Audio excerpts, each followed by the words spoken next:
रविवारी विदर्भाची राजधानी असलेल्या नागपुरात हवामानानं बदल घडवून आणला। दिवसभर कडक उन्हाचा आणि तीव्र उष्णतेचा त्रास लोकांना होत होता, परंतु संध्याकाळी अचानक हवामान बदललं आणि अनेक भागात हलका पाऊस पडला, ज्यामुळे लोकांना दिलासा मिळाला। नागपूरचं तापमान 41 अंश सेल्सिअसच्या जवळपास पोहोचलं होतं। दुपारी रस्त्यावर शांतता होती, लोकांनी आपली महत्त्वाची कामंही पुढे ढकलली। रविवार असल्यानं लोक घराबाहेर कमी पडले, परंतु वीज पुरवठा खंडित झाल्यानं आणि आर्द्रतेमुळे त्रास आणखी वाढला।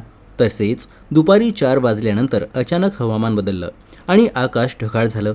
या काळात वाऱ्यासह हलका पाऊस सुरू झाला, यामुळे तापमानात घटच झाली नाही, तर लोकांच्या चेहऱ्यावर हास्यही उमललं। मुले रस्त्यावर आली आणि अनेक ठिकाणी लोक छतावरून वातावरणाचा आनंद घेत असल्याचं दिसून आलं। हवामान विभागाच्या म्हणण्यानुसार पुढील 2 ते 3 दिवसात विदर्भातील काही भागात मान्सून पूर्व हालचाली वाढू शकतात। नागपूरसह विदर्भात 10 जूनपर्यंत IMDनं येलो अलर्ट जारी केला आहे। या काळात मेघगर्जनेसह पाऊस पडण्याची शक्यता आहे।